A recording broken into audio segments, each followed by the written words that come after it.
Hello friend, আমি ইন্দ্রাণী দত্ত। আজকে আমি দেখাচ্ছি একটা রেসিপিটার নাম হলো ওলের ডাঁটার চচ্চড়ি।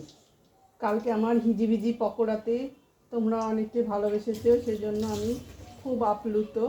আজ আমি দেখাচ্ছি ওলের ডাঁটার চচ্চড়ি।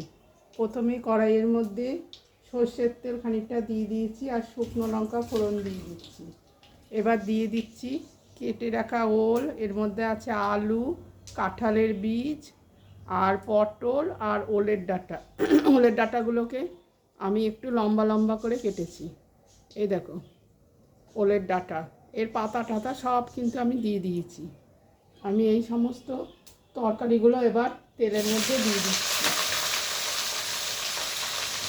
অনেকে ওলের ডাঁটা একটু ভাপিয়ে নেয়, কিন্তু ভাপালে আমার মনে হয় ওই স্বাদটা যেন নষ্ট হয়ে যায়, সেজন্য আমি আর ভাপালাম না।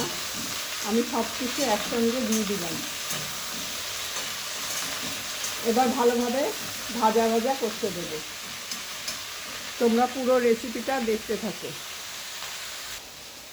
এবার আমি দিয়ে দিচ্ছি একটু লবণ,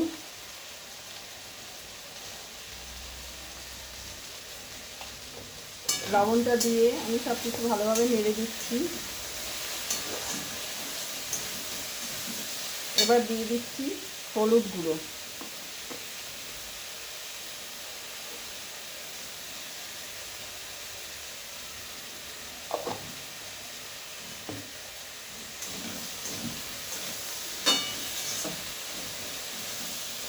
আর কটা কাঁচা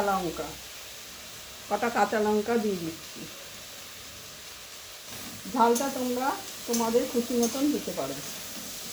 আবার আমি একে ভালোভাবে নাড়াচাড়া করছি। আমি কিন্তু এতে এখন জল দেবো না, যদি পরে প্রয়োজন পড়ে তবেই জল দেবো, নাহলে জল দেবো না। আমি একটু ঢাকা চাপা দিয়ে দিচ্ছি, গ্যাসটা কমিয়ে দিলাম। এইবার দেখুন ওলের ডাঁটা থেকে কীরকম জল বেরিয়েছে। এবার আমি এতে দিয়ে দিচ্ছি একটু লঙ্কার গুঁড়ো। এইসব ওলের ডাঁটাতে কিন্তু একটু ঝালঝালি ভালো লাগে, আপনারা যেরকম ঝাল খাবেন সেই অনুযায়ী ঝালটা দেবেন।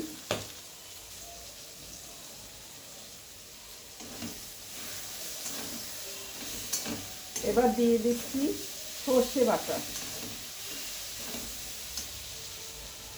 বেশ খানিকটা সর্ষে বাটা।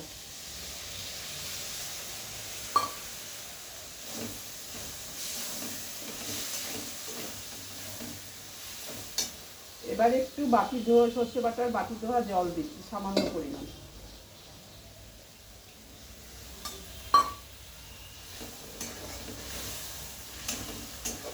দিয়ে আবার এটাকে আমি ঢেকে দিচ্ছি।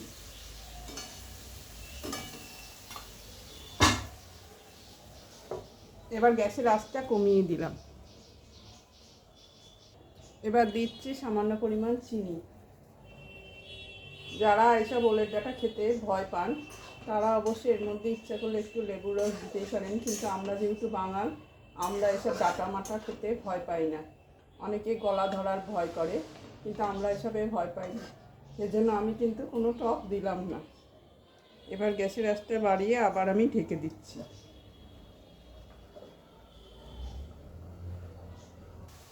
আমার তরকারি হয়ে গেছে। আমি নামানোর আগে ওপর থেকে একটু কাঁচা সর্ষের তেল ছড়িয়ে দিচ্ছি, এতে টেস্ট আরও বেড়ে যায়। দিয়ে দিলাম আন্দাজ মতন সর্ষের তেল। এবার তেলটা দিয়ে আমি তেলটাকে ভালো করে নাড়াচাড়া করে একটু ঢেকে রেখে দেব। তারপরে আমি পরিবেশন করে আপনাদের দেখাচ্ছি।